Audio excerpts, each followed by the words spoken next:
Hello? Hello? I hope you can hear me. I hope you can all hear me at the back. Wave if you can hear me at the back. Wave. Thank you. Thank you very much for coming to Silver's program. You have made it already amazing, even before we get started. The whole place is full. The guests are many, and we believe we're going to have an awesome time. We're going to be starting in just a few minutes, just a few minutes.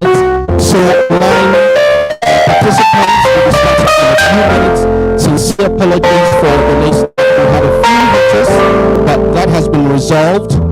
We're going to be starting in a few minutes, and probably just about 10 minutes. And so we'll be right back at this short break.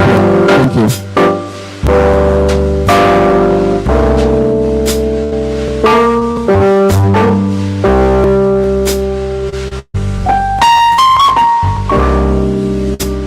Okay, for those who are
round of applause to the Ghana Thoracic Society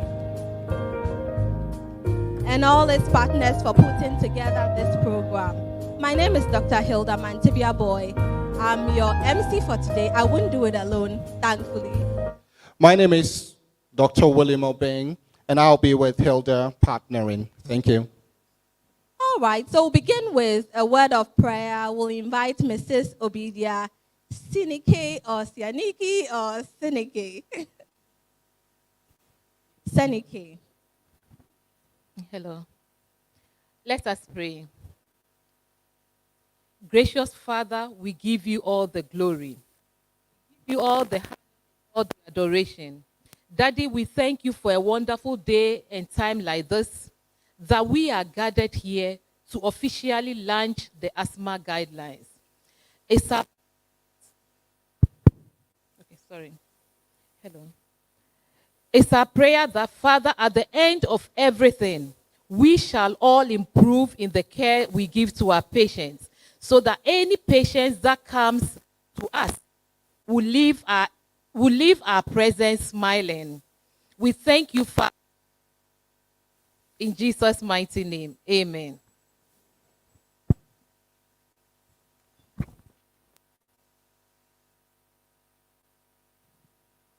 As we all may be aware, this program was put together by the Ghana Thoracic Society. At this point, I have great pleasure to introduce to you the president of the Ghana Thoracic Society, Dr. Clement Lai. Dr. Lai is an associate fellow of the Ghana College of Physicians. He's also a pulmonologist at the 37 Military Hospital in Accra. Dr. Lai. Thank you very much. Thank you very much. First of all, I would like to apologize for keeping you all waiting. I think it's a little few other programs that might have come up along the line. But once we get started, I believe everything will go smoothly. Today also marks Global Day for World Asthma Day, if I'm right. That's the 2nd of May. And this year's theme, which was also chosen, was to go like Asthma Care for All. The theme underscores the importance of ensuring that everyone with asthma, regardless of your geographical location, your socioeconomic status, or other factors, can effectively access affordable asthma care. The Ghana Thoracic Society is a young society that brings together healthcare professionals with good interest in respiratory-related diseases. Over the past 10 to 12 years, I'll say, the activities have provided a platform for healthcare professionals, patients, caregivers to share our experiences while improving on best practices. On this day of the World Asthma Day, GTS, together with other various global organizations, individuals, pharmaceutical partners, has stepped forward to combat these major global non-communicable diseases in children and in adults, which we all know asthma. Today also included the programs that we've had, included seminars, radio programs, TV programs, while encouraging also our policymakers to take action to improve asthma burden. I must be quick to admit that Ghana Thoracic Society Asthma Guidelines that will be launched today was designed in consultation and collaboration with colleagues from the Ghana Health Services, the non-communicable diseases, the Ministry of Health colleagues, local health providers, healthcare societies and centers, together very honorable respiratory health experts. It is tailored to improve and provide optimal care for both pediatric and adult management across both public and private sector. We hope practitioners will have a uniform approach in management, diagnosis, and treatment therapies to ensure that all healthcare practitioners follow the same evidence-based standards which will improve patient outcomes and reduce care variation. I will stop here now and then ask my colleagues to continue whilst we watch some few videos. Thank you very much, MC. Thank you, President. At this point in time, such activities often would have lots of collaborators, lot of partners, and we have in the person of Opanga. She's from the cool country of Kenya.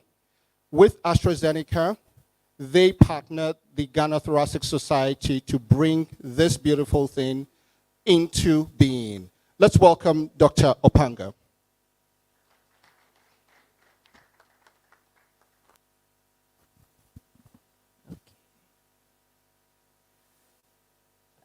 Good afternoon, everybody. And it's a true honor to be here with you today. And I would love to welcome you all with the one word I know, Akwaba, because this has been a journey, but it's a journey of success.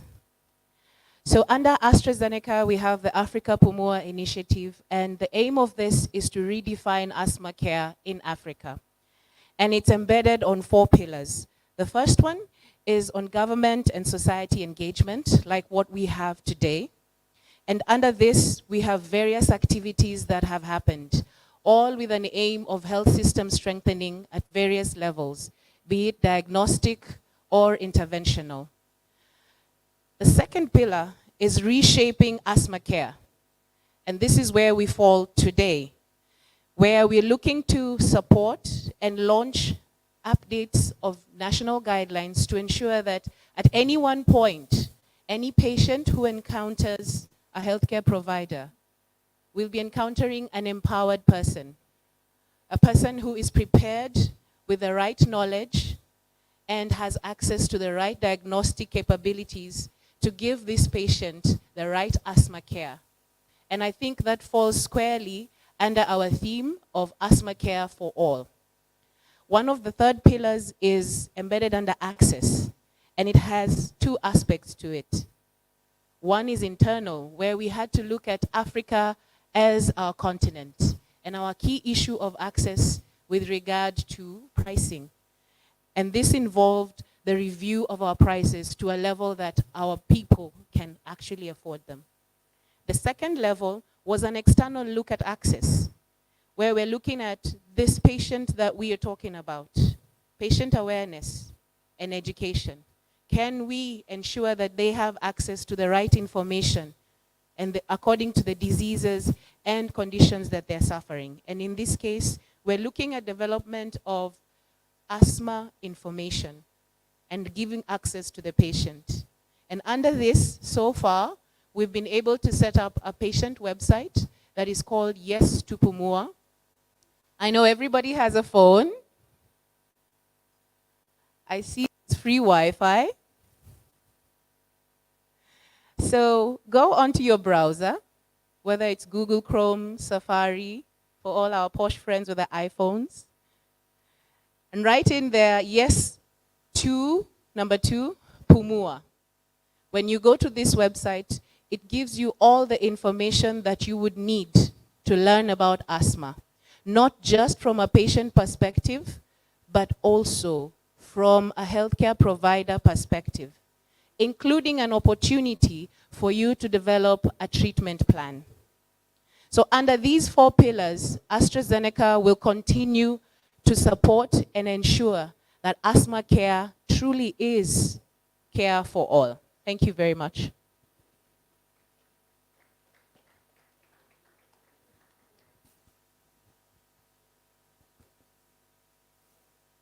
Thank you so much.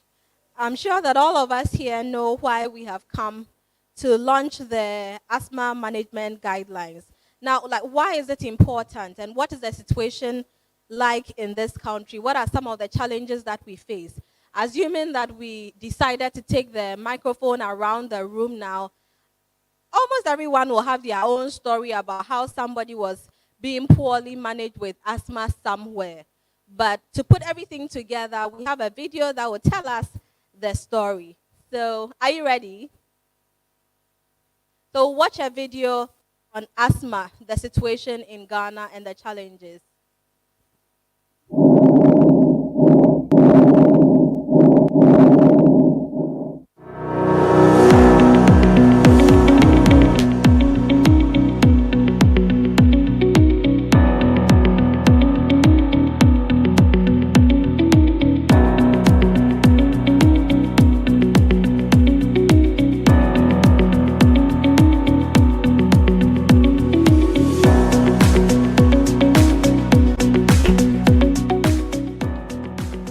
My name is Dr. Audrey Falson. I'm a physician specializing in chest conditions and pulmonologist, and I treat a lot of patients with asthma. And so on World Asthma Day, I just want to say a few words to remind you that asthma is a very common disease. It may come very mildly, it can become very severe. And mostly we hear about the very severe cases, and we find visitors being rushed to hospital. Sometimes they get to hospital too late. But if one recognizes it, one needs to intervene early enough.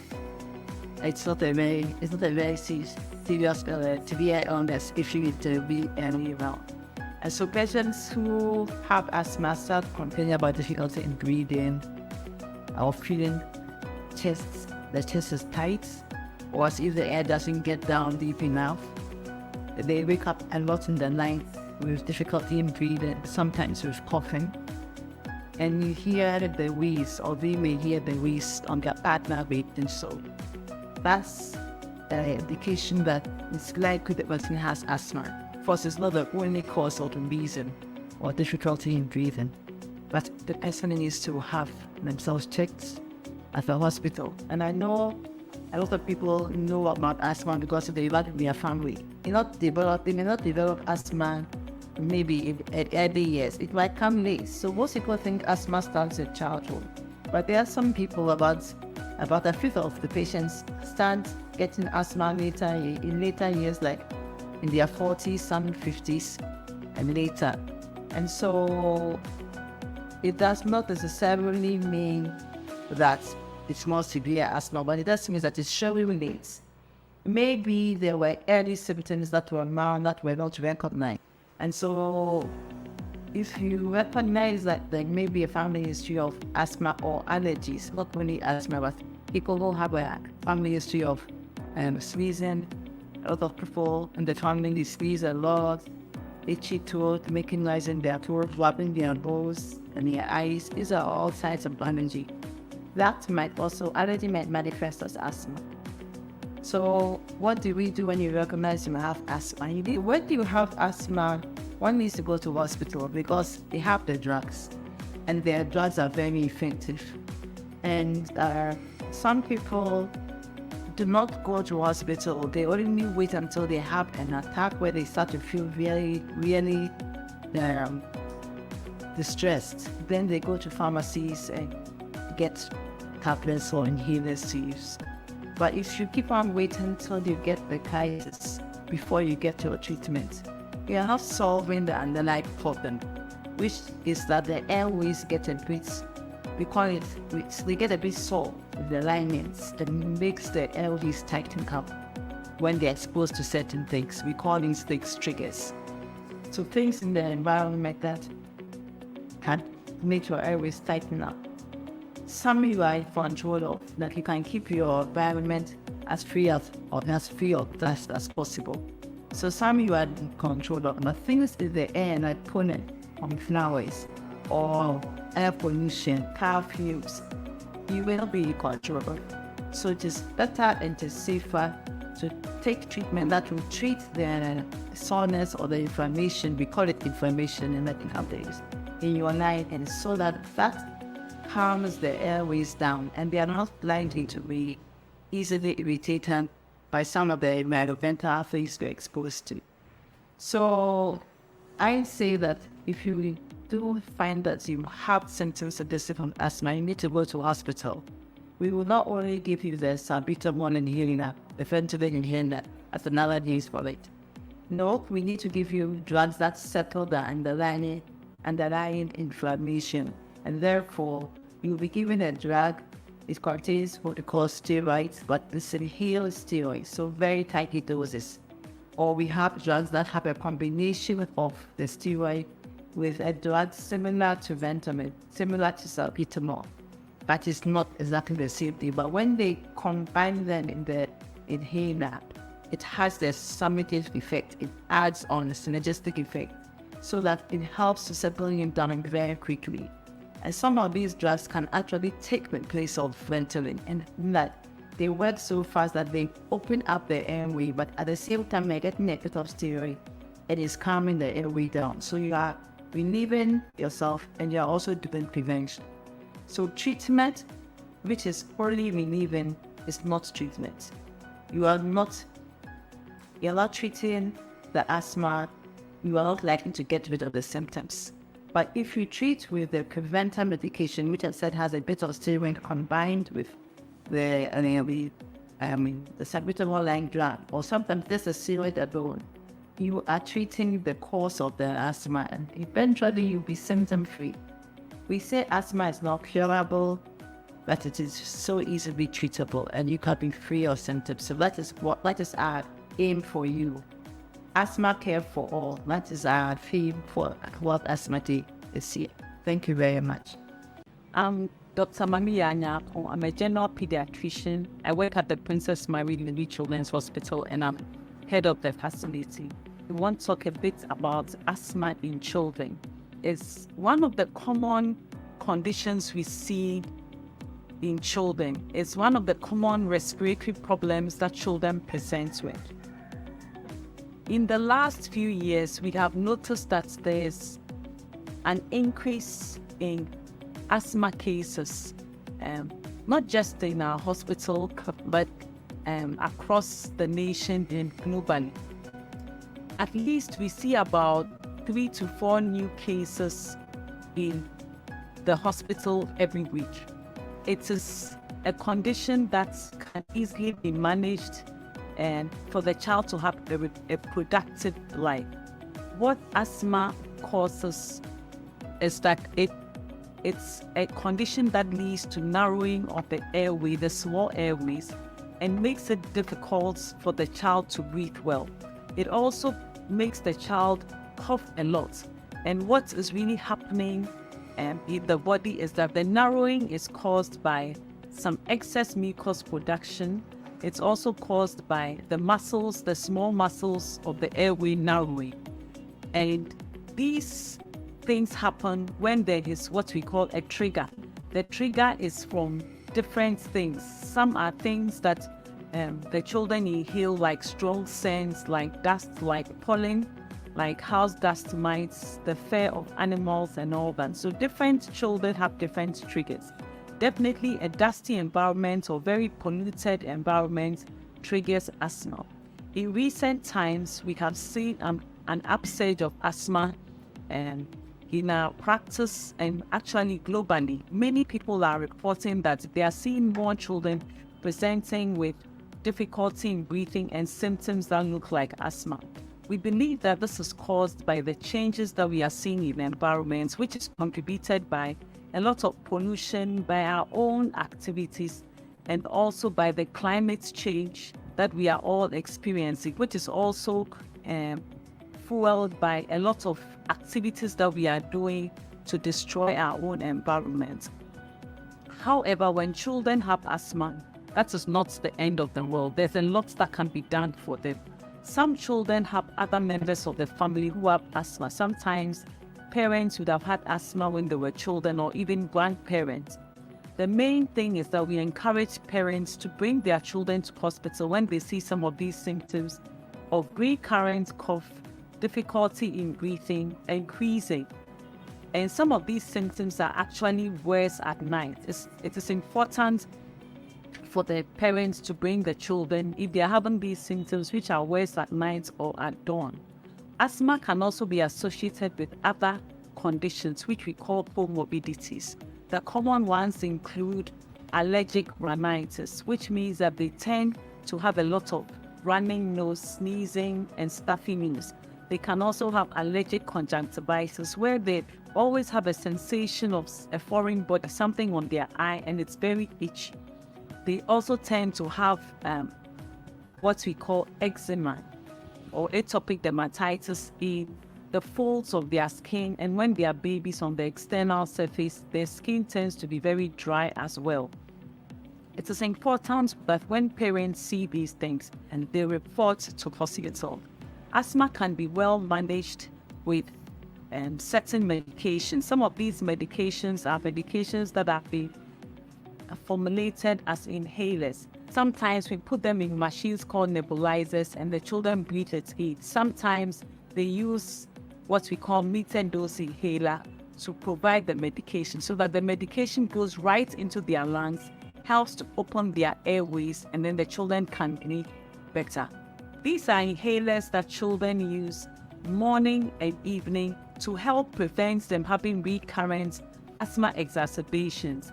So it's very important that parents support their children and help them to have their asthma medications regularly so that they can be well controlled. It's also important for us to realize that in the last upsurge of asthma in children, and this is partly to be blamed for my environment. So in our facility, for instance, we see about 3 to 4 children a week reporting with symptoms that are suggestive of asthma. So we want to encourage all parents, want to encourage everyone that if you suspect that your child has asthma or you see some of these symptoms, it's important to come to the hospital for the child to be assessed rather than to be buying bottles and bottles of cough syrup, which may not solve the problem. It can be well managed and controlled, and quite a number of the children may even grow up with very minimal symptoms or may actually grow out of the asthma. Thank you very much.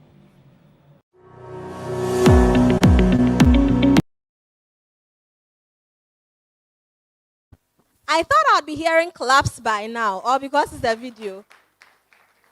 A round of applause for Dr. Audrey Forson. Dr. Forson is actually here. Give us a wave. Our star. Dr. Mami Anyaku, are you here? Okay, we can still take a wave for her. I'm sure she's somewhere online. Thank you very much for that. Now, why do we need the guideline? Why?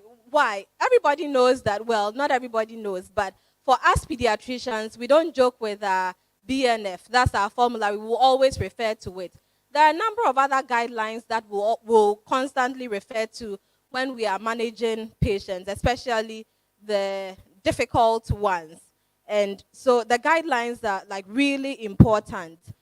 We'll have Dr. Alan Steele-Datsey, who will come and throw more light on it. Dr. Datsey is a consultant family physician. He's also a medical director from the Finney Specialist Hospital. He's a fellow of the Ghana College of Physicians and Surgeons. Some months ago, the National Science and Maths Quiz did a write-up about him. And what I remember from that is that he was so brilliant and was called Unfailing Alan. Ladies and gentlemen, a round of applause for our unfailing Alan, Dr. Alan Steele-Datsey.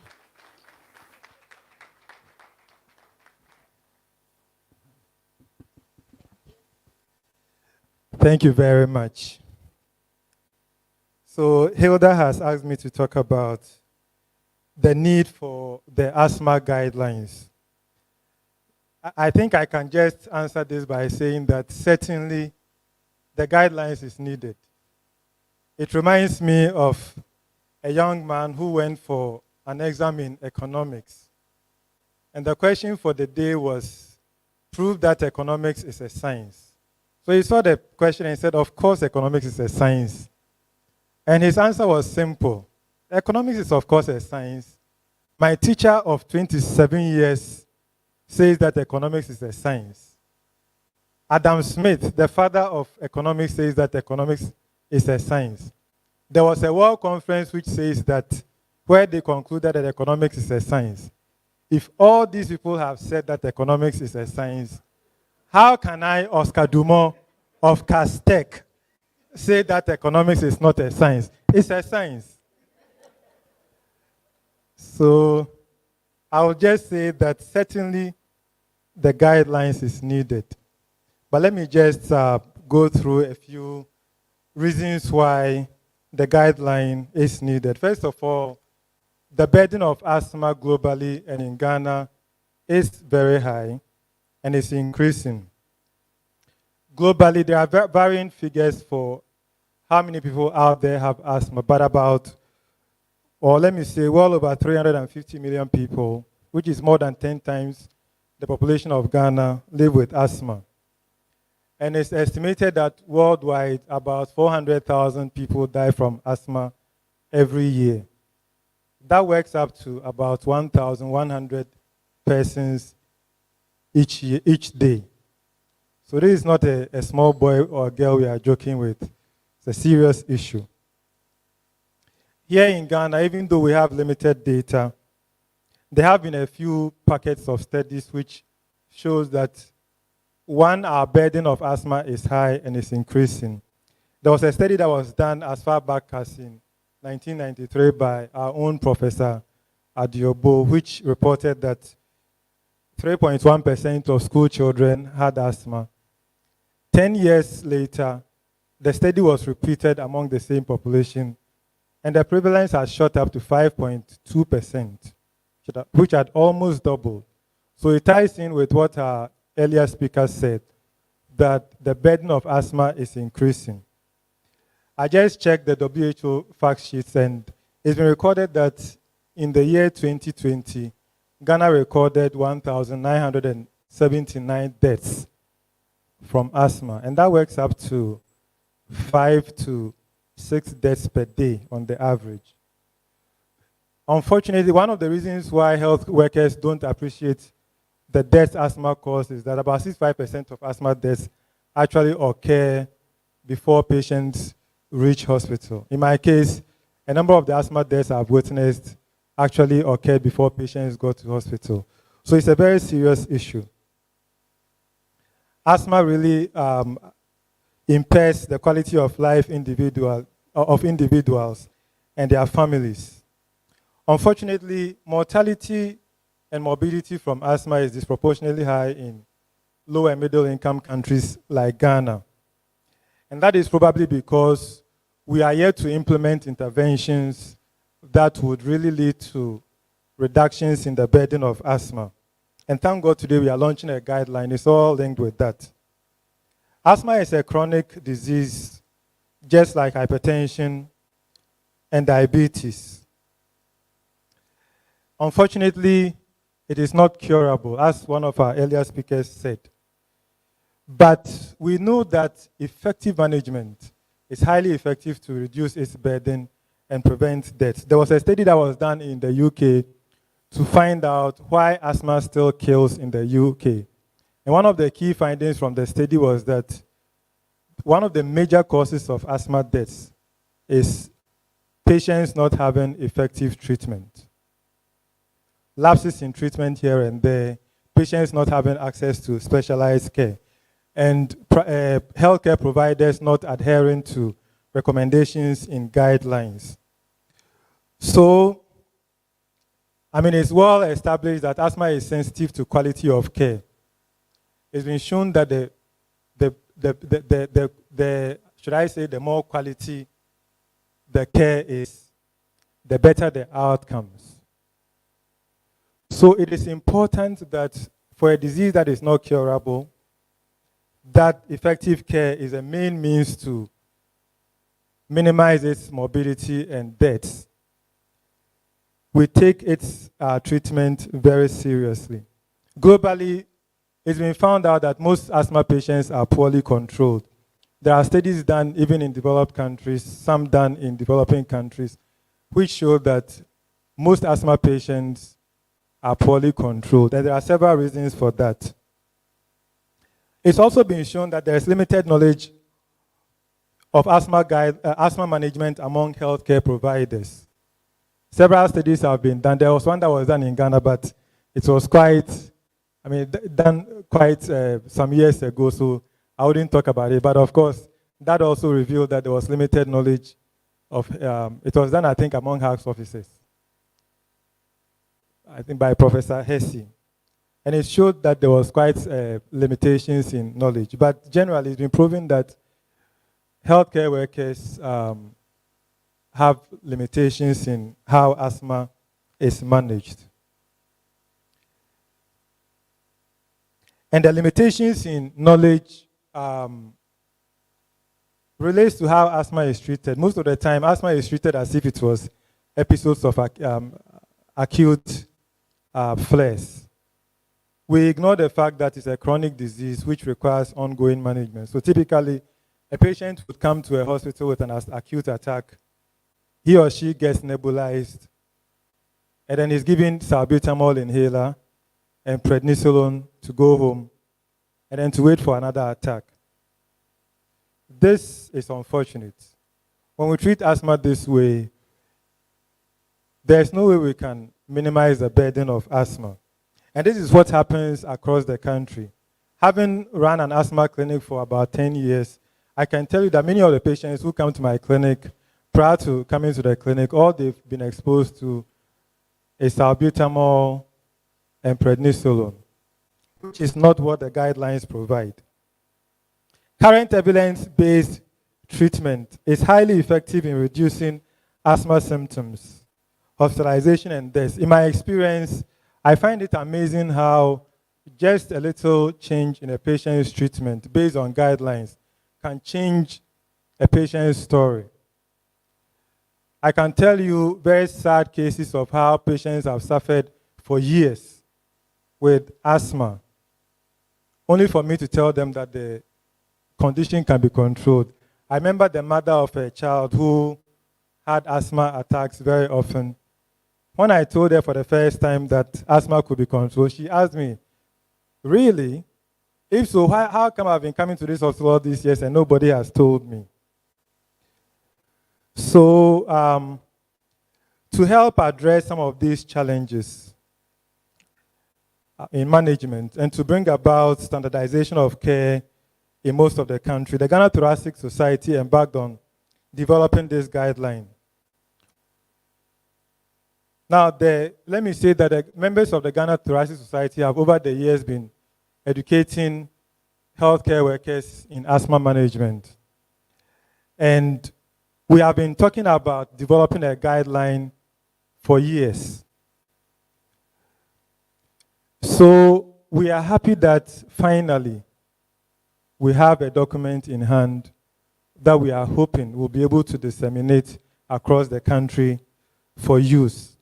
And the grand and overarching objective is that somebody who would have died from asthma would be saved and preserved because of the recommendations in these guidelines. The main considerations of the society in developing these guidelines were, one, to provide knowledge of the basics of asthma, including definition, burden, pathophysiology, and diagnosis.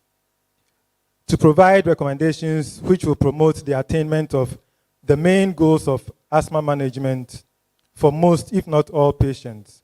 And the main goals of asthma management are to achieve control of symptoms, achieve and maintain normal quality of life, and to minimize adverse events, including acute attacks, hospitalizations, and deaths. And also to provide recommendations on the management of acute asthma, emphasizing the need to empower the patients for self-care. So the guideline gives a lot of attention to empowering patients for self-care. As I said, for many patients who die from asthma, the deaths occur before they can reach the nearest healthcare facility. So if you are able to empower them to know how to handle the exacerbations, many of them will be able to save themselves from death before the attack that would potentially kill them gets complicated. And then finally, to provide recommendations on the diagnosis and management of comorbidities. Quite often we forget that the asthma patient has complex problems, including comorbidities. So typically, the patient will leave the consulting room without the comorbidities being addressed. They still go back and struggle with their allergic rhinitis, allergic conjunctivitis, atopic dermatitis, and food allergies. So the guidelines are in 5 chapters. The first chapter covers the definition, epidemiology, and etiological factors. It explains the definition of asthma and emphasizes the underlying problem of chronic airway inflammation. The second chapter is on pathophysiology and diagnosis of asthma in adults and children. Sometimes you hear people say that, oh, asthma cannot be diagnosed in children less than 2. When you look into the guidelines, it tells you how asthma can be diagnosed in all age categories. Chapter 3 talks about the management of asthma to control symptoms and minimize risk. Chapter 4 is on the management of acute asthma exacerbation. And the last chapter, chapter 5, is on the management of comorbidities. Lastly, how was this guideline developed? So the Ghana Thoracic Society, as I said, has been educating health workers on asthma management for years. And we've been discussing the need for an asthma guideline. So it wasn't until late 2020 that, with a kind sponsorship of our partners, we're able to get together and start off this project. Our first meeting was on the 3rd of December 2020, where we deliberated on how to go about the process. 17 authors were involved in the process, and they included specialists in respiratory medicine and other healthcare workers who are involved in the management of asthma. The content and structure of the guidelines were decided on. It was decided to cover the 5 key areas, that is the chapters that I mentioned. The leaders were appointed for each chapter, and the 17 authors were given specific areas to work on. And their tasks were to provide the best available evidence on each of the selected areas. So finally, the authors finished their work, and they submitted the drafts. Each chapter had a leader, so the drafts were submitted to the leaders, and the leaders put them together. Later, we put a document together, and the whole group reviewed it. And we were surprised how much work it involved. After the whole group had reviewed it, it was submitted to the chapter leaders. And the chapter leaders, we thought we were going to be able to go through it within 2 meetings. It took more than 10 meetings to finish going through, making all the corrections and formatting them. And then finally, it was submitted to a group of very experienced health workers to review. And those were our external reviewers. And on this occasion, I would want to thank our authors and our external reviewers. I can't go through the list, but we thank them profoundly for the efforts. Now, what are the benefits of a guideline? On one international platform, I was asked that what are the benefits of developing a local guideline? Because we have international guidelines. Number one, it will help to improve and standardize asthma management across the country. Local guidelines are better disseminated because there is that sense of ownership, and there's usually a strategy to disseminate it. There's been general guidelines all these years, but very few health workers know about it because there are no people from GINA on the ground to disseminate it. So these are some of the benefits that we might derive from the guideline. And as I said, there's also a sense of ownership of the guideline. So on this note, I'll say a big thank you to all of you. This is how the guideline we are here to launch came about. Thank you very much. Thank you very much. Didn't I tell you that he's unfailing, Alan? Well, another round of applause, please.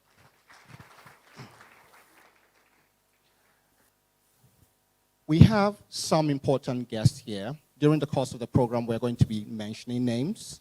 But just to kick the ball rolling so that you know who you're sitting with, we have Dr. Justice Youngson. He's representing the Ghana Medical Association. Thank you, Justice. Thank you. the Vice President of the Ghana Medical Association is here. It means that we are in a very august meeting. Mabel Frimpong Mensah, the country lead, AstraZeneca. A wave, please. Thank you. Thank you. Mauli Atiemo. He's the chief executive of Zipline, so you can get your drugs wherever you are. Thank you, Mauli. Dr. Gabriel Obenkrantin, thank you so much. Pediatric Society representative of Ghana. Thank you. Thank you.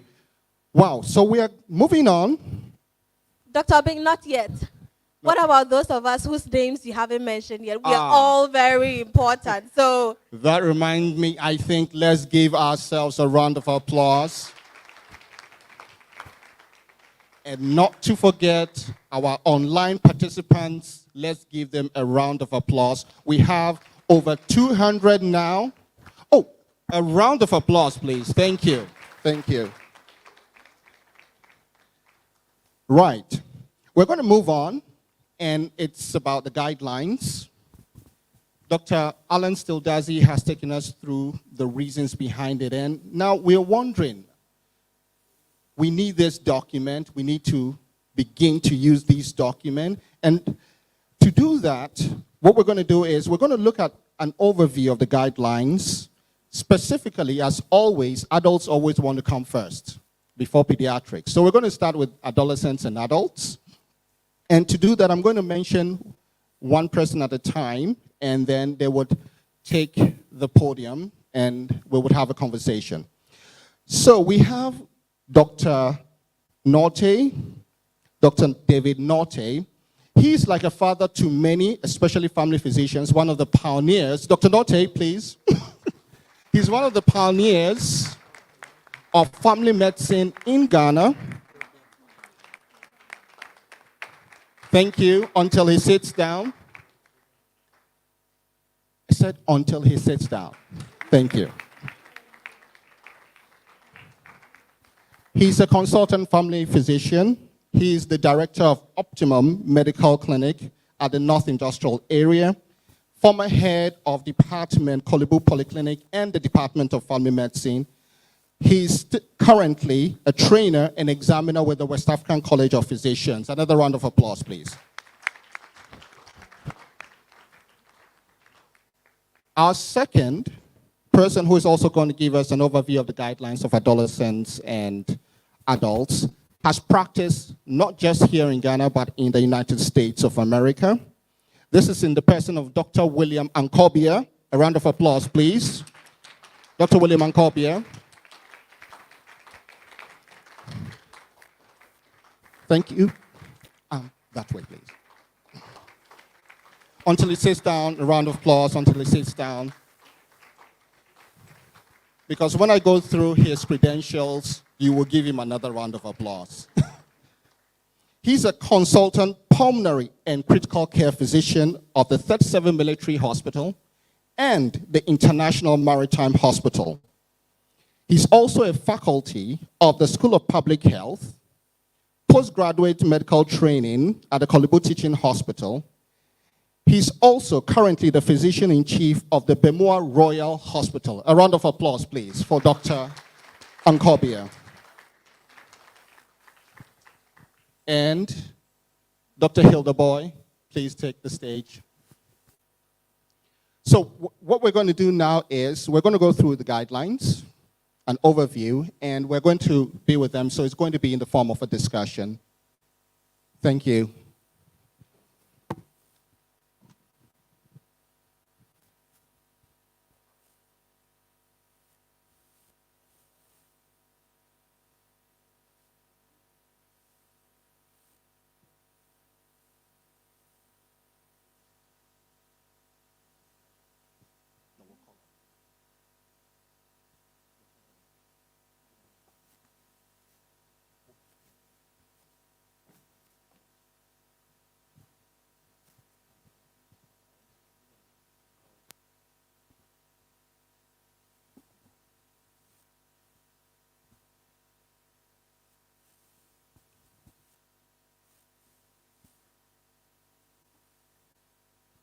Ladies and gentlemen, would also like to acknowledge the presence of Dr.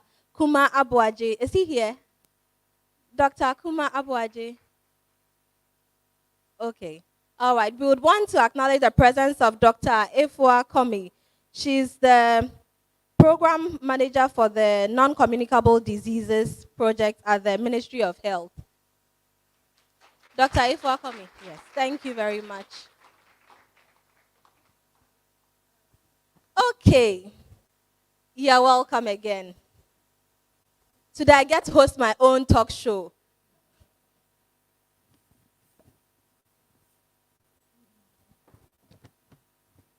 So we're talking about the overview of the guidelines for adolescents and adults.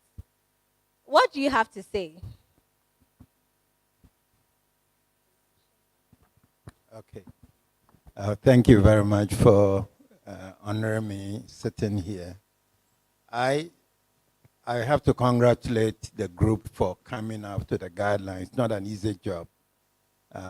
In addition to all the issues raised or how the guidelines were, anyone who's been involved in doing a guideline knows what tightrope you walk, because you want to base it on evidence base. At the same time, you don't want to go overboard and things. So you have to sit tight and be able to do it. And it's a wonderful piece of paper. And I think later on we will talk about what I call beyond the guidelines. I think those of us who've met here, we have the guidelines, but after we've spoken a little bit, we get a chance to go beyond the guidelines and say, how did they come? What do you do? And why some of the issues may not be able to be written in the guideline, that may also be discussed. So we'll do that later. Dr. Norte, what does it look like for adults, adolescents? What does the guideline look like? Well, for me, indeed, it's a privilege to be here this afternoon and to be part of this all-important launch. The guidelines are all-encompassing. You know, typically, you pick guidelines and it's all about clinical, you know, it's like a flow chart. If it is this, do that. But this guideline has been able to incorporate all aspects of patient-centered care, you know. So for me, it's a learning material for doctors especially.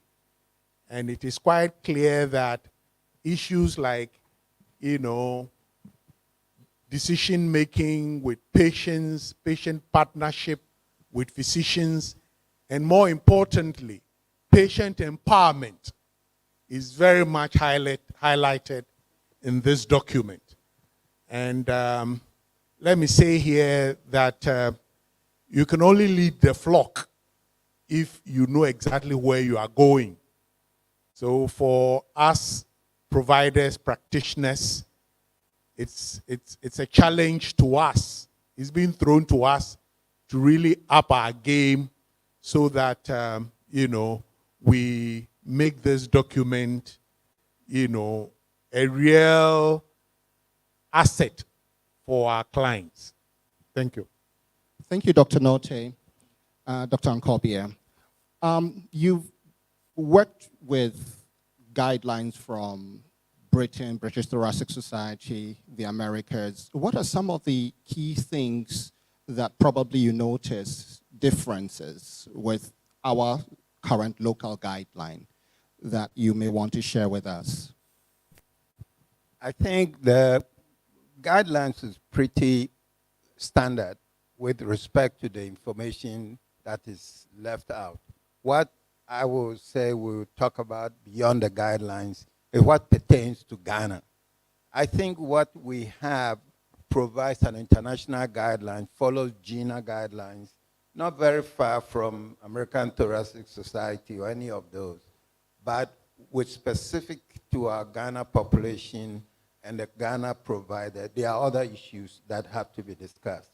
But I wanted to leave that until we have finished the guideline issues themselves. Dr. Otte, any other views?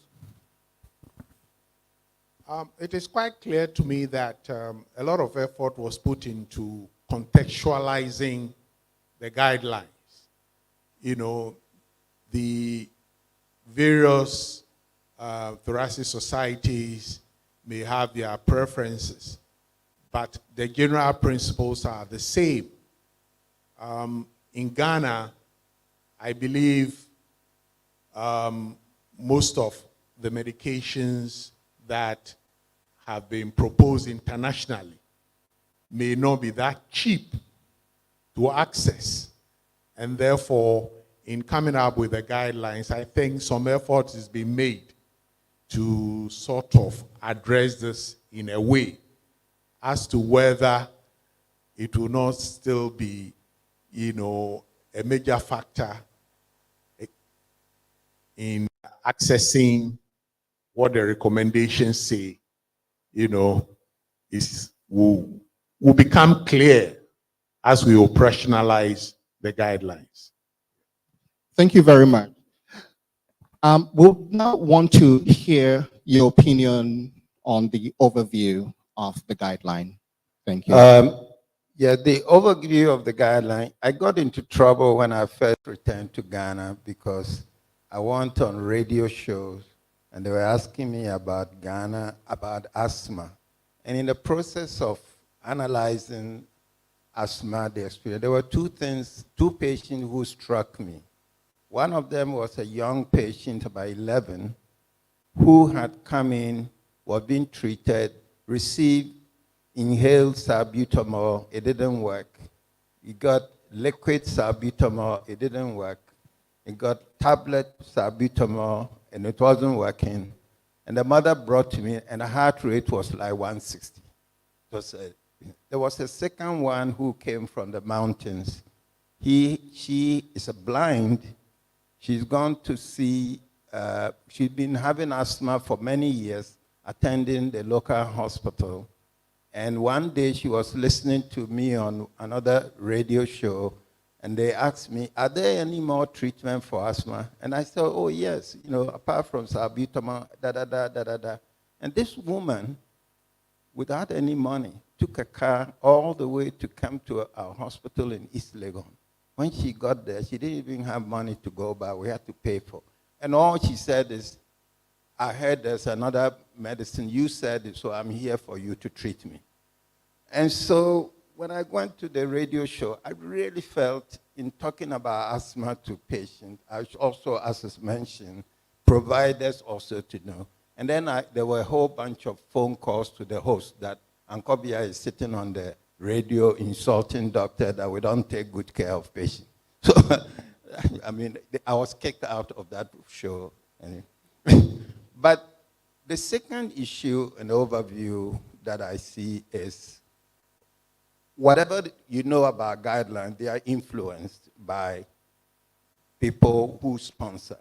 Due respect to AstraZeneca, the issue is they've labeled me as old man of respiratory disease, so I can say whatever I want. And but seriously, all over the world, all guidelines are influenced by sponsors. So sometimes some of these medicines that are highlighted may be because, of course, some of this highlight goes on. There are two things that are missing completely in the highlight. One of them was mentioned very briefly, oral corticosteroid can be used in stage 5, It's somewhere written, you know, at the bottom somewhere there. And I can tell you that I have, since coming to Ghana, considered asthma not as a chronic illness because I see so many very sick patients that I liberally use oral corticosteroid. And I've been quite a success winning them. Of course, I also use my Symbicort all the time, but the emphasis on bad asthmatics is to, no guideline in the world tells you to use oral. In fact, GINA guideline will tell you it got side effect, I mean, yes, it is true, but the vast majority need the inflammation of the airway that we all know as underlying. The inhaled corticosteroid improves symptoms, but they take a long time to heal the inflammation. The second one, which is missing in the guideline that I want to stress, and I'll give you two case studies. I go to Kumasi to see, about the last 1.5 years, a very prominent person who is my patient. And I went there 2 months ago, and the nurse who takes care was saying that, I said, oh, asthma mortality has gone. I said, yes, but yesterday I heard an asthmatic died.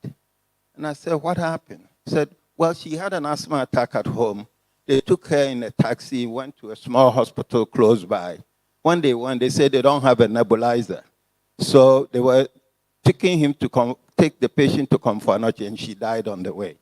That's one case. 3 months ago, we had a near-death asthma at my hospital. The relatives called me. She had gone to the hospital, and my hospital, we see 40 to 50 asthmatics a week, so my staff is very well versed. So I don't really worry so much because they will do all the standard things. But this particular patient came, and the relative called me at home and said, Dr. Nkobe, if you don't come, my sister is going to die. So I rushed, and I went there, and when I went there, this patient was lethargic. Bad asthma attack. Tell you the truth, when we did a blood gas, her pH was 7.12, PCO2 was 68. That's how bad. And when I went there, she was semi-conscious. My guys had given her the steroid, they tried to nebulize, and they were stuck. They didn't know what to do. They gave it magnesium sulfate, and the patient was lethargic because he couldn't inhale. I was asking, what do you do? So these two patients, one comes to your hospital with asthma, and the other, your nebulizer medication is finished, you don't have a nebulizer. What do you do? Or the patient is near death with asthma attack. You can't nebulize. You're giving the steroids, and we all know steroids take time to work. The issue is we all forget that good old epinephrine is a good alternative.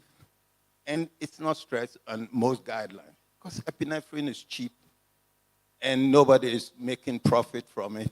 So I want all of you to pay attention because we use epinephrine for cardiac arrest and we don't give any issue about side effect or something.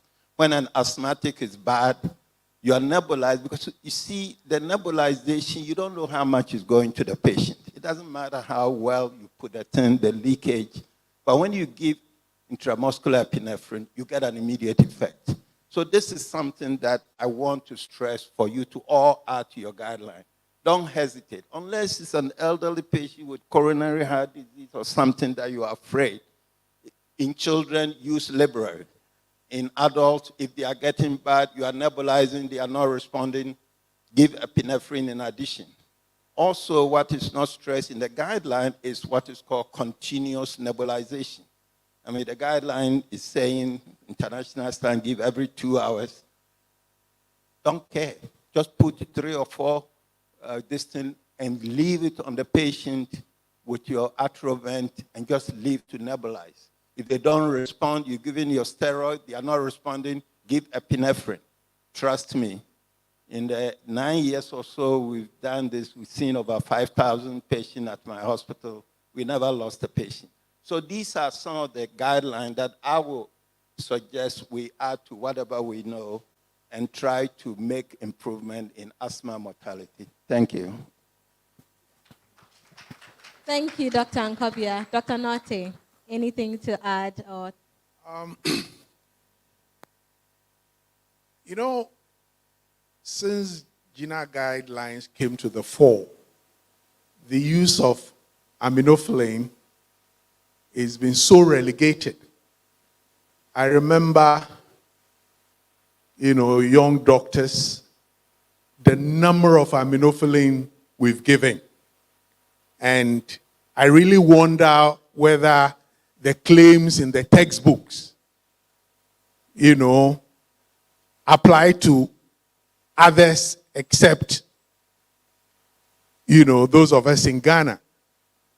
I must confess, I never witnessed anybody becoming euphoric, anybody having, cardiac arrest and so on, whilst on aminophylline.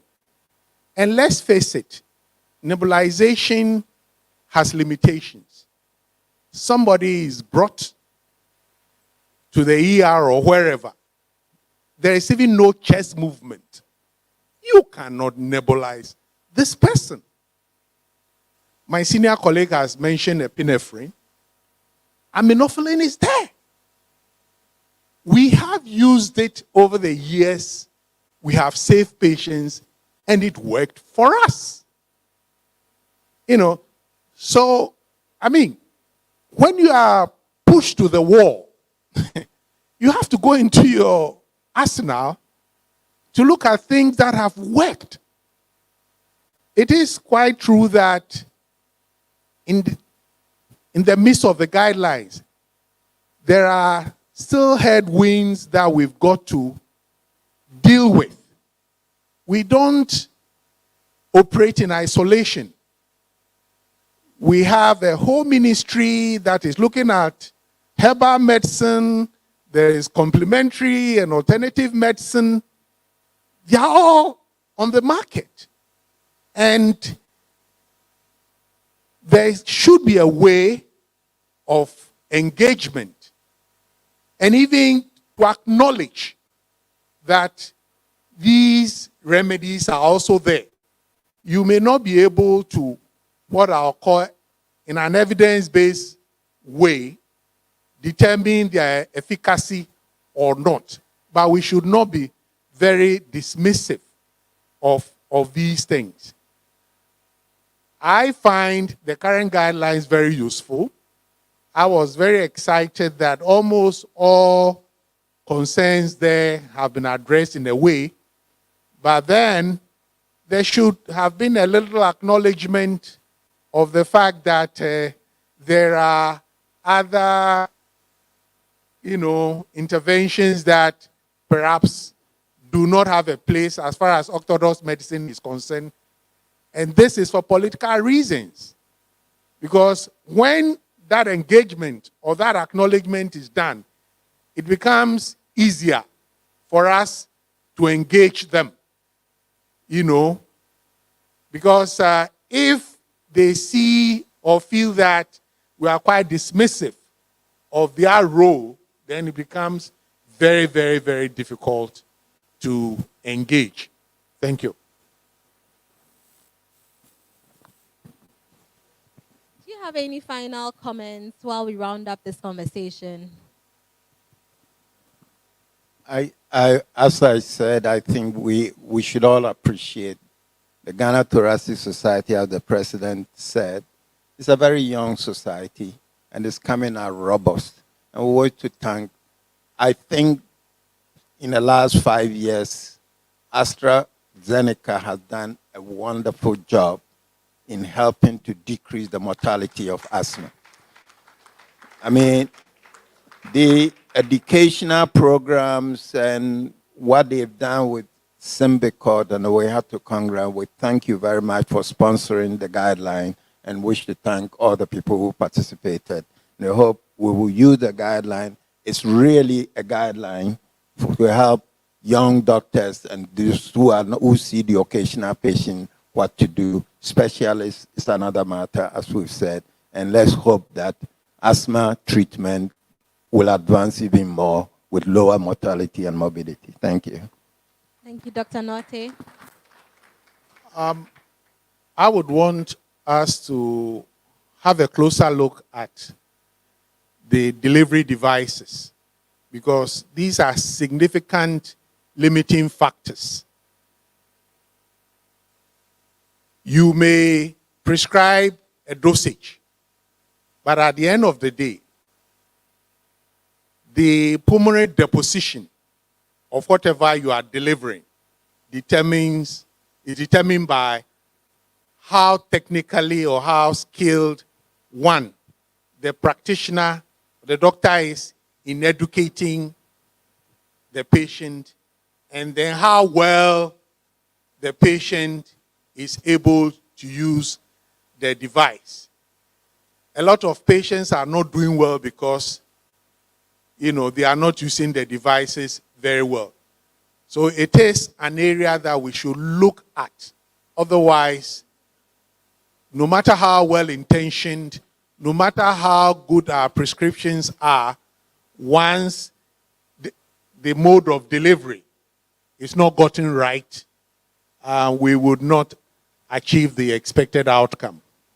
On this note, I want to really appreciate and congratulate the Ghana Thoracic Society for this wonderful initiative. Thank you. Thank you very much for joining us. I want to say thank you very much, Dr. Nkobia, Dr. Norte. Thank you very much. Another round of applause, please.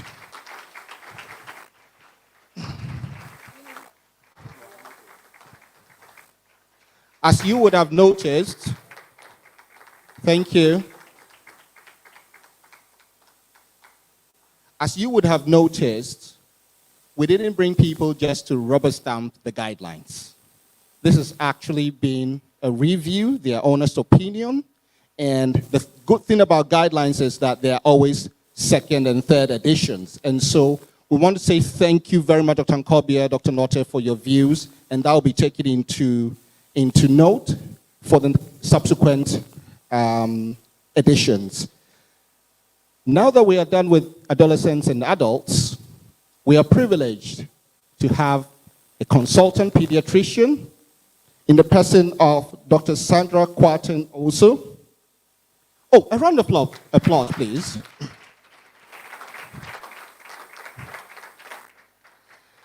She's a pediatric pulmonologist, a senior lecturer with the Department of Child Health, Konfanochi Teaching Hospital. She's with the Department of Child Health, Konfanochi Teaching Hospital, and also a senior lecturer of the School of Medicine and Dentistry. She has an MPhil. She's also a subspecialty certificate holder of pediatric pulmonology. Another round of applause, please. Dr. Kwarten also, thank you very much. Welcome to our discussion again. Thank you. Thank you. All right, so the adults have shared their opinion, but again, children are not small adults, as we already know. And you have worked with children for quite a while. And not only that, now you focus on pulmonology. The Ghana Thoracic Society is launching guidelines, and you've had the privilege of reviewing this guideline. I want you to share with us your initial impression of the guidelines as pertains pediatrics. Okay, thank you once again. Good afternoon, everyone. I want to stand on existing protocols and salute seniors, very senior physicians who have already spoken. I also want to salute Dr. Forsen, Prof. Goka, and Professor Adiobo, who actually held our hands and brought us into the world of respiratory medicine. We are very grateful to you, and I salute everyone. I also want to say thank you to the leadership of the Ghana Thoracic Society. I have been part of this work, and I know what has gone into it. And I was just teasing Dr. Efriye Mensah. One of the times when we were supposed to be meeting, she said, oh, once every Tuesday, once a week, every Tuesday evening. And before we knew it, we had added every Thursday evening. So, and then later it even added, Sunday was added to it. So Ghana Thoracic Society, I think a lot of effort, hours have gone into this work, and I want to salute the whole team for the enormous support. Obviously, our partners too. So I want to say, for the overview, yes, a lot of us, even including adult physicians, sometimes you don't have a choice. A child is brought to you, and you need to make a decision about, does this child have asthma or not? So I think I'm very happy about the fact that there's a whole session, chapter 2, pages 12 to 15, which talks a lot about how to identify a child with asthma, what to look out for. And especially in our parts of the world, you know, there are so many other prevalent lookalikes. So some common diseases that may present very much like asthma, but may not be asthma. So, for instance, pulmonary tuberculosis can look very much like asthma and can actually wheeze like asthma, but may not be asthma. So I think that aspect of the guideline, it's a plus, and I want to congratulate all the contributors and especially the reviewers also for their input. Thank you very much, Dr. Kwartina also. So what were some of the key things you identified in terms of you trained in South Africa, Cape Town, and other guidelines you've reviewed? What were some of the differences you may have noticed? Thank you. So guidelines are very important. Every geographic location has its own peculiar issues. So I think the need for a Ghana Thoracic Society asthma guideline is very timely because, I mean, and not only because Kenya has a guideline, Nigeria has a guideline, but also because Ghana needs a guideline. It helps our own local practice to be standardized. So we want to be saying the same thing. And I think that's one very positive aspect of this document for me. The fact that if I'm a physician working in Bekwai and I want quick information, now every young doctor would have access to something she can quickly download and cross-check as we use our BNFs every time. So I think that is a positive aspect of it.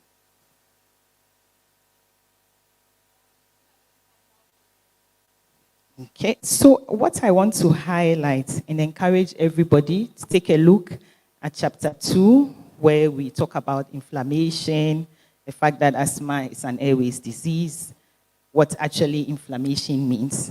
And also more importantly, if you are struggling to diagnose asthma in a preschooler, I think that is where most of the challenge is. That's this 3-year-old who is always wheezing every Friday afternoon when they go to school. Do they have asthma? Do they not have asthma? Because you see that a lot of the mothers get worried. So I think that aspect, table 2.1 in chapter 2 is a very useful table to help us identify what is a recurrent viral infection, what is true asthma, what is wheeze resulting from pulmonary tuberculosis, what is wheeze resulting from recurrent episodes of pneumonia in HIV, and even uncommon conditions. So there's been a case, 37, Dr. Pabi is here. They had this 2-month or 3-month-old baby with recurrent wheeze, which turned out to be cystic fibrosis. So there are other lookalikes. So I want to encourage everybody to read the session on pediatric asthma, and it will be a useful guide. I also want to say that we acknowledge that a lot of us practice in very challenging circumstances. And I want to just add to what our seniors have said. Yes, some of these medications, so we actually have written something on the use of epinephrine in the management of acute asthma exacerbation in the guideline. There's a mention of the use of aminophylline in the guideline. But we have said that to use it with caution. You remember what Dr. Nkobia said, that his patient's pH was 7.1. So even in Kofanochi, we can't always mention pH. So that is sometimes the challenge. And I've had 2 cases of children who had very bad outcomes with aminophylline per se. So I think we are not saying don't use aminophylline, but we are saying that when the going gets tough, call for help. That is the beauty of medical practice. You can always ring Dr. Friye Mensah and say, can I discuss a case? It doesn't matter where. You can call Dr. Nkobia himself and say, can I discuss the case? So don't struggle in one corner. We are a big family, so let's ask questions. But also more importantly, we want to focus on the non-emergency management of asthma. If we could get our patients to be controlled, maybe we can move away from the situation where we have to struggle to put in inhaled salbutamol and all that. So I think one thing that this document wants to highlight is that make your diagnosis early, encourage your patient to stay on their inhaled medication, encourage them to be adherent, spend time to teach them how to use their inhaler medication. And in more than 99% of the cases, you can limit their the episodes of asthma exacerbation. So thank you very much. I'm very proud to be part of this. Thank you very much, Dr. Sandra Kwarting. All right, so I'd like to say that in the multitude of counselors, there is safety, isn't it? We have a document that has been authored by a number of experts in the field. So if you're a health professional, it doesn't matter where you are practicing in the country. If something goes wrong, you are liable, and anybody can sue you, and rightly so, because you did not follow due diligence, you did not do what you had to do. And when there are guidelines, everybody will refer to it. The lawyers will refer to it. So if you go doing something else, you will not have any excuse when you are caught hands down, because then there's something that you can refer to. And there's nothing wrong about referring. We all refer all the time, okay? And you have heard that prevention is better than cure. Don't wait for an emergency to happen. Manage the patients well. And you have all these experts in your car, in your consulting room, constantly guiding you. They have also said that they are available on call. A number of these things that we do are not just to get our CPD points but to make us better. And you will never know who is sitting in front of you, whether it's the cassava seller's daughter or son or the engineer or the pilot. We need to do our best as healthcare professionals or providers to give the best care possible wherever we are. Dr. Obing. Thank you very much. And on that note, I'd like to invite someone who is going to benefit or has been benefiting from Asthma Care. We have in the person of Mr. Frank Vidogo. He is a patient at the Kolebu Polyclinic, and he's going to share his own words, his opinion about the impact the guidelines is going to have in patients like him and others like him when we begin to use these guidelines. Thank you. Oh, please come up to the stage. Thank you very much.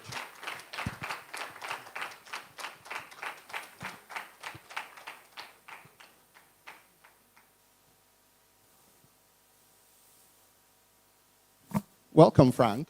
Thank you. It's a pleasure to have you here. We're very grateful. And as you can see, we have quite a number of medical practitioners who are here because of the launching of these guidelines done by the Ghana Thoracic Society. Now, would you want to share just a little bit about your background? Oh, okay. My name is Frank Kofi Vidogo. I'm a student, and I'm an asthmatic patient. I've been with this condition for the past 12 years. So I was diagnosed when I was 25 years old. Yeah, it has been a hell. Before I discovered the asthma clinic at Kolebu, it has been a hell. Asthma always disrupts my daily activities. It is something that runs in the family. My dad was asthmatic. A couple of my uncles were also asthmatic. And I didn't know, because during my childhood days to my adolescent, I was okay. I didn't know I could be diagnosed at 25 years. So that has been my story. Yeah. Wow, that's quite interesting. You said when you got to Kolebu. So could you share a few words about before you got to Kolebu, how asthma management was for you as a patient, and then subsequently when you were at the Kolebu Polyclinic, how asthma management was? Okay, so before... May I issue a disclaimer? So please don't add the names of the doctors and the hospitals that you went to before you got to Kolebu Polyclinic. Thank you very much. Right. So it all began in 2011 when I noticed that usually I do cough a lot in the night or when the temperatures are extreme when it's cold or even hot. And even when I laugh extremely high, I do cough a lot. And I could feel tightness in my chest. There was this sense of breathlessness. And there was this wheezing sound that I do hear in my chest anytime I exhale. When it comes like it's quite disturbing.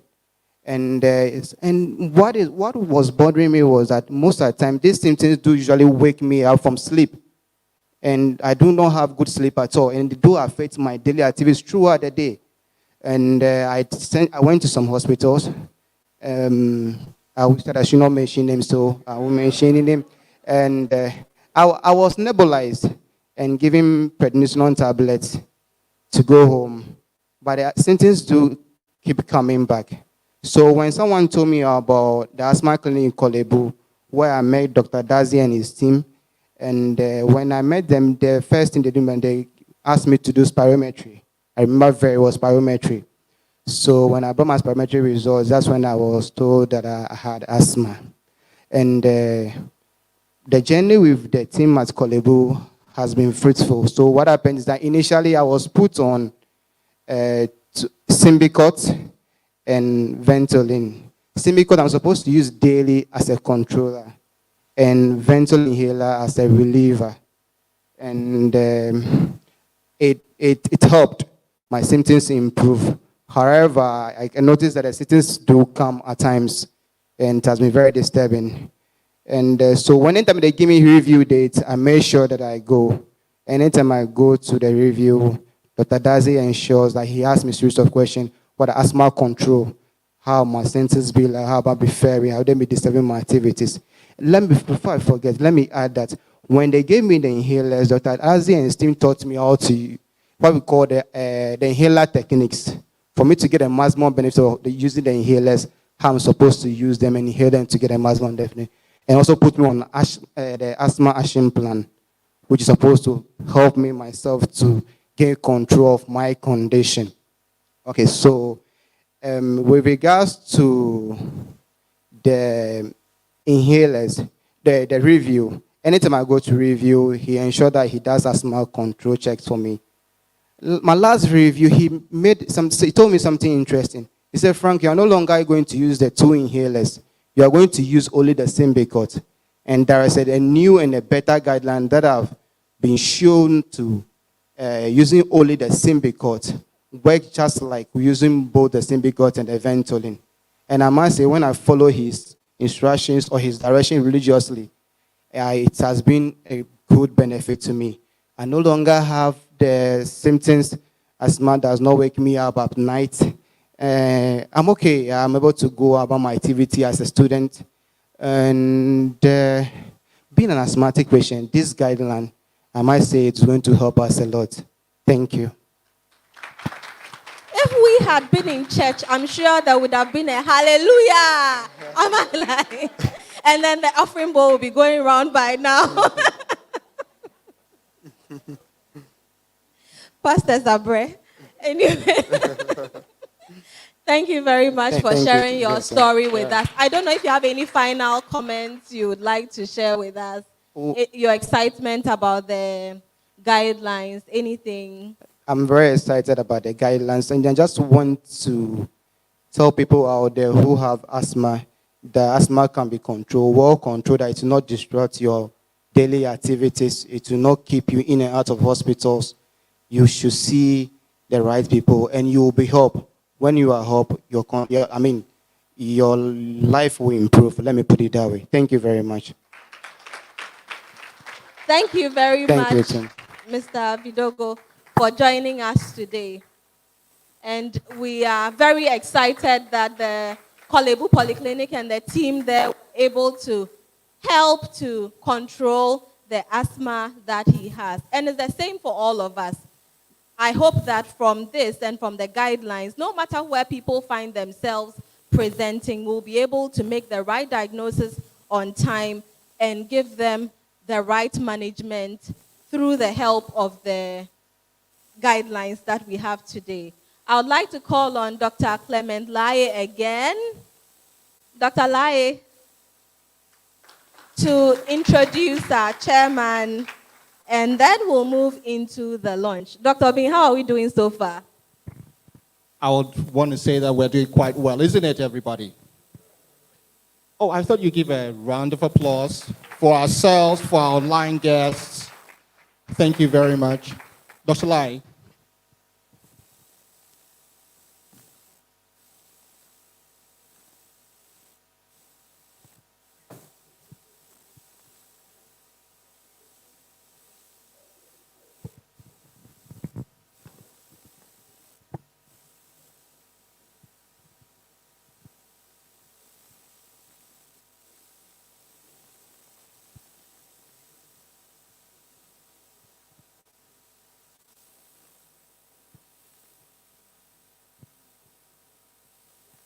Hi, thank you very much, MCs. I guess it's been a wonderful afternoon getting to evening so far.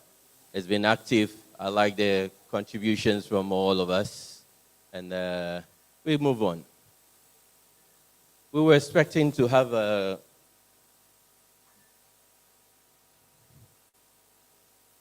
Dr. Patrick Abuaji to join us earlier in the day.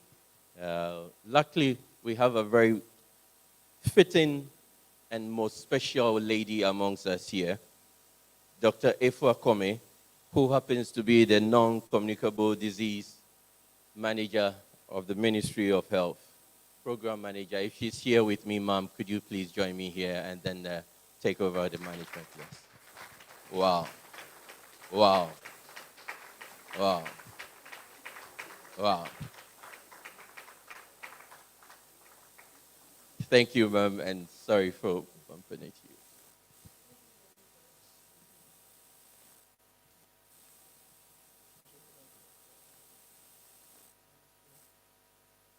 So thank you so much to everyone gathered here, and most especially to the Ghana Thoracic Society for helping to organize and to coordinate the development of these guidelines. Indeed, for us within Ghana Health Service, development of guidelines sort of are really on our hearts, because when you are dealing with a primary health care, which is the lowest levels of health care, and when you have interacted with our cadres of staff in the CHIPS compounds, the health centers, persons who tend to come into contact with the bulk of our population, patient load, you would appreciate their need for guidance as much as possible.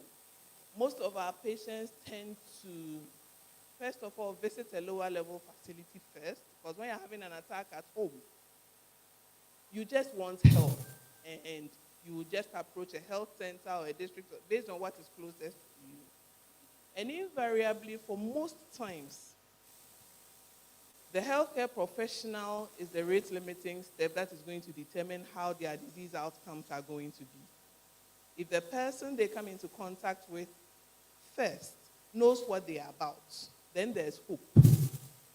Unfortunately, in some cases, the health workers are not too skillful in dealing with some of these disease conditions. So once guidelines are developed, we are so excited and we are happy that it's going to form another layer of protection for the patients. And for the health workers who are trained to use these guidelines, it would really help to ensure that all patients that they come across with asthma and other chronic respiratory conditions have better disease outcomes. On that note, my first disclaimer is that I'm standing in for the Director General of Ghana Health Service.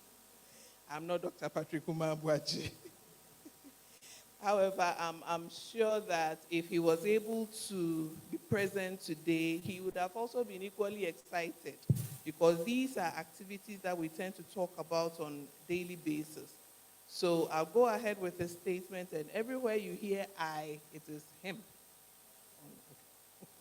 So the statement goes as such. So it says, I'm delighted to be here on the World Asthma Day and for the launch of the Asthma Treatment Guidelines, produced in collaboration with AstraZeneca and then the Global Thoracic Society.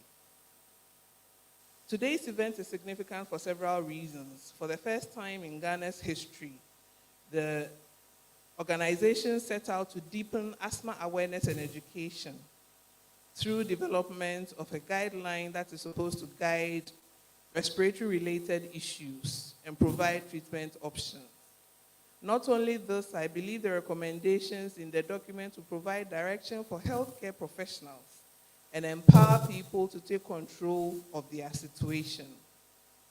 To this end, I would personally also add that for our clinicians and health providers who are guided to utilize this document, in as much as possible, let us engage the patient in the management of their disease conditions.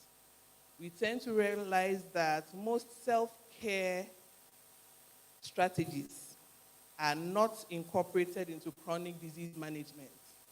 And these patients are going to live with asthma for a long, long time.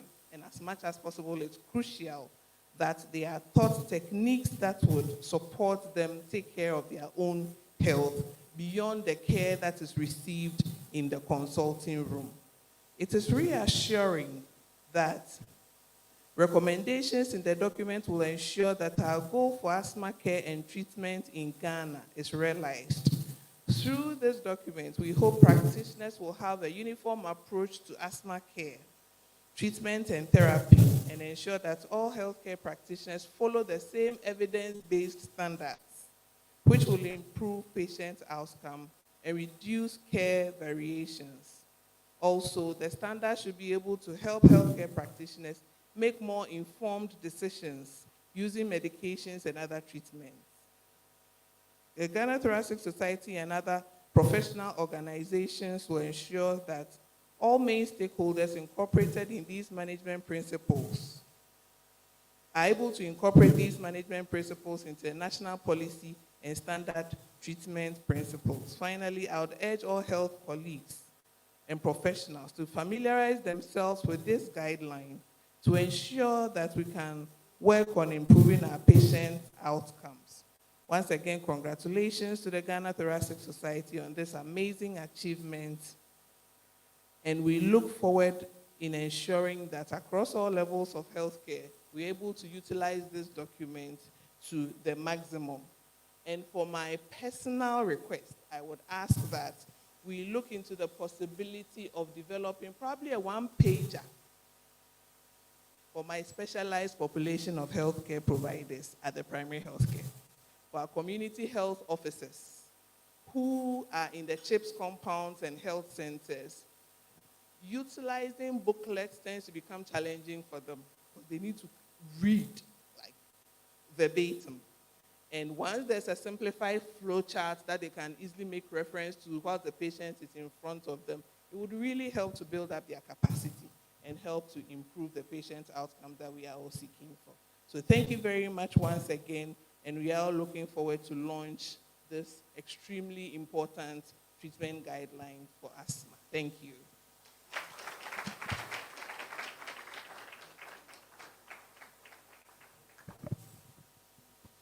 Thank you very much, Dr. Comey. Just to quickly run through a list of important dignitaries who are here. We have the president of the private practitioners, president of private practitioners here. President of the Physicians Assistants of Ghana. Thank you, right there, awesome. We have the CEO of Nationwide Insurance. A wave, please. And then we also have the CEO of Acacia Health Insurance. Wow, right there in the middle. We have the Registrar of the National and Midwifery Council, the National Health Insurance Authority. Just give us, as I shall mention them, just give us a wave, and then let's give them a round of applause. The President of the Family Physicians, Chairperson, Medical and Dental Council, and the President of the Ghana Registered Nurses and Midwifery Association. Thank you very much, thank you very much. Thank you very much for coming. We are really honored to have you in our midst, in our presence. And right now, to the most important part of the program, the reason why we are here, you and I are here, and that has to do with the launch of the guidelines. This document, someone sat by me not too long ago and he asked, can I have a copy? It actually looks really nice, but I tell you, and I kid you not, the content is amazing. We all need to know what's in the guideline. And so, to do that, we're going to have Dr. Ifokomi, please. Dr. Ifokomi, sorry to put you on the spot again. And to assist her, Dr. Ifokomi,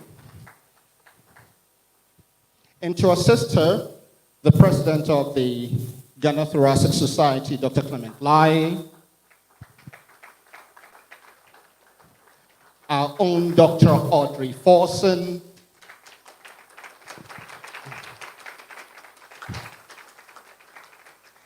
and Dr. Banta Opanga. Please, do us the honors.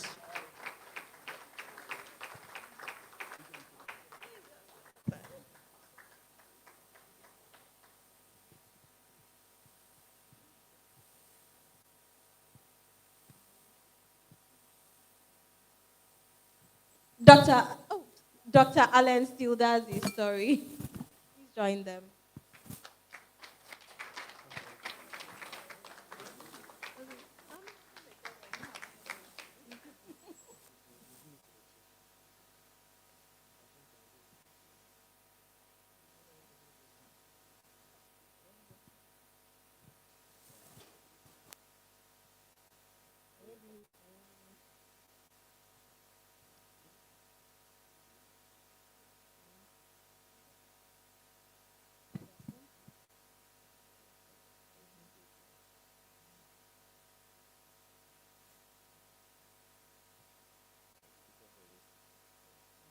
Okay, so on behalf of the Ghana Thoracic Society, all partners, all right, thank you, and everybody gathered here, including especially the media, on my own behalf, and on behalf of our client base, the patients, who we are seeking to help improve the disease outcomes, we are extremely honored to launch the... Take your time. She's very eager to do the launch. To launch the asthma treatment guideline for Ghana. Thank you very much. Take your time now. Hey.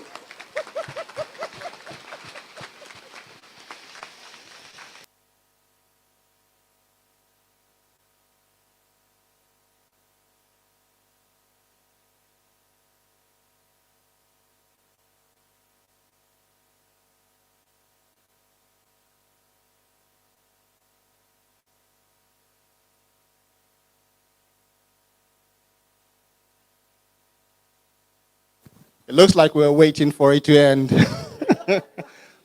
Thank you very much, Dr. Comey. Thank you very much, all those who honored us to unveil the guidelines. Thank you.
And guess what? There are those who like paper copies.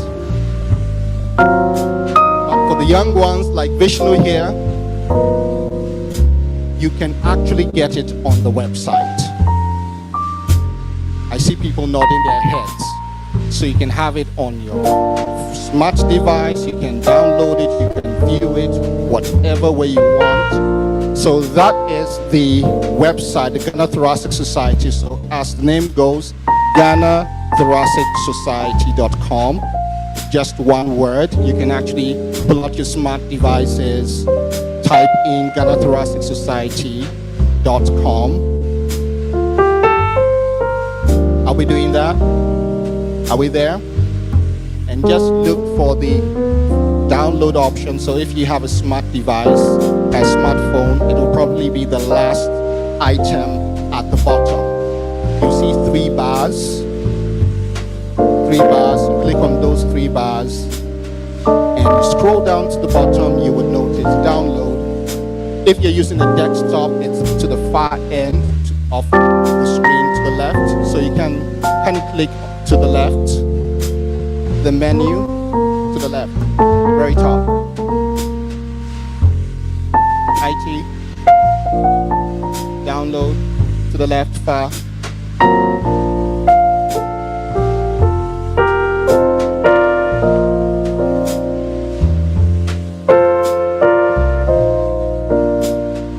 Okay, while IT is looking for that, it's an easy way.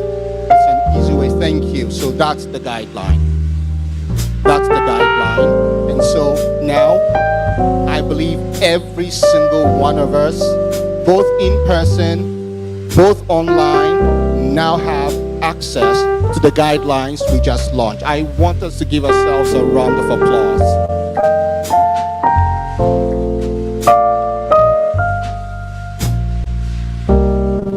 The next thing is, quite a number of people are probably interested in respiratory care, whether it's adult or pediatric. You can also register online by going to, again, the same menu. You click on members, and right there in front of you, you can put in your name, place of work, and pay dues. Also, everything done online. Very easy, one touch, everything in the palm of your hand. I think let's give Ghana Thoracic Society another round of applause.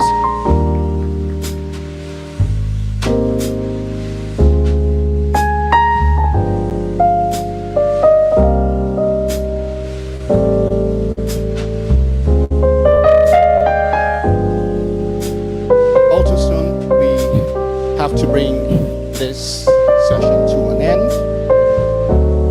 And to do that, we're going to call the Vice President of the Ghana Thoracic Society, Dr. Jane Mensah, to give us the vote of thanks. Janet, vote of thanks.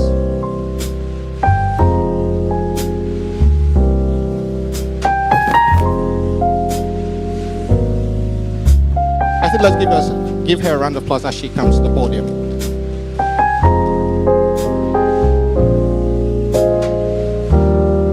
Let me say a big good afternoon to all of us. Mr. Chairman or Madam Chairperson, please permit me to write on the back of all lay down protocols. But I must say that we've had a very wonderful afternoon, especially crowning the efforts that has been through many days and nights of long meetings and coming to this very day where we've had the opportunity to launch this wonderful guideline. We are very excited, and I'm sure you are too. And I want to say a big thank you to all seated here for your wonderful presence and helping us participate in this all-exciting program. It is the first to go, and we know that it is just going to be a springboard for further reviews and a better output. Even though I have stood on protocols, I still want to mention a few people and thank them.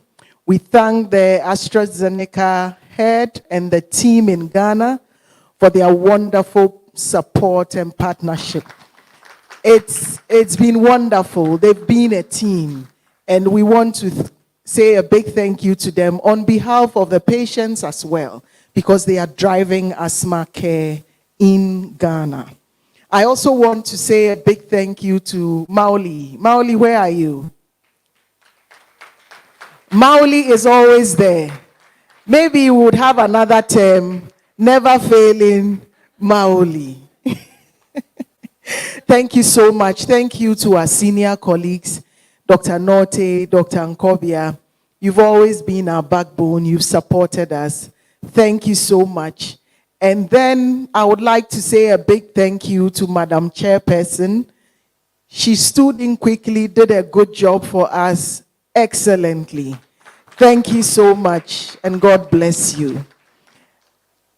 In fact, I go back to standing on the protocols. If I've forgotten anybody, I just want to say a big thank you. Heads of societies, nurses, pharmacists. We've had some private practitioners with us. Dr. Anab, give us a wave. Thank you so much. Coming all the way from Tema. We've had people from Kumasi. It's exciting, and it's been exciting. And I want to say a big thank you to our MCs for chairing this program, staying to time. They've tried. We started late, but they've taken us through quite smoothly. Now my final thanks, and the most worthy of all, goes to God. We thank him for what he's done, how far he's brought us. We thank him for the maiden edition of the Ghana Thoracic Society Asthma Guidelines. Thank you all for this afternoon, and may God bless you. Thank you very much, Dr. Efriye Mensah. We'll also want to mention the media. Where will our message go without the media? God bless you. Can I get away from the media? Yay! To our photographers, all those who joined us online, thank you very much. Aiko, even though there was a little bit of a delay at the beginning, you stayed on, and I'm still sort of getting some messages and fans from some online. Thank you very much for joining us. We'll have a closing prayer by Mrs. Nkansa.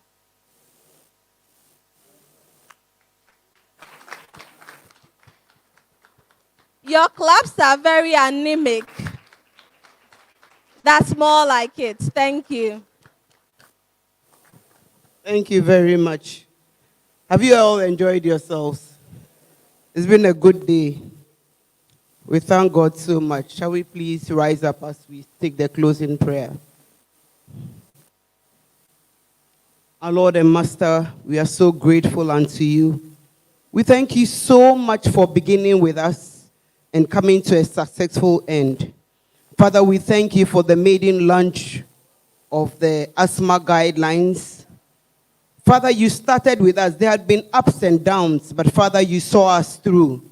And we are so glad that, Father, we can launch this guidelines today, and it's been duly launched, oh God. We pray that these guidelines, Father, will be used by the patients. They'll be used by the medical team to treat the patients very well. We pray that these guidelines will be used far and wide. It will go a long way. It will be used by every healthcare professional so that our patients will be treated properly and there will be asthma care for all. We give you glory and we give you praise for all the people all the authors. We thank you, oh God, for all the finances that came through. We thank you for all the time, the strength, Father, you gave each and every one to carry this work through. We pray that, Father, this work and this book will be used to glorify your name and will be used pretty well even for the patients. We thank you that every healthcare professional that will use this book will treat our patients excellently. We thank you so much for what you've done for us. Thank you for starting with us.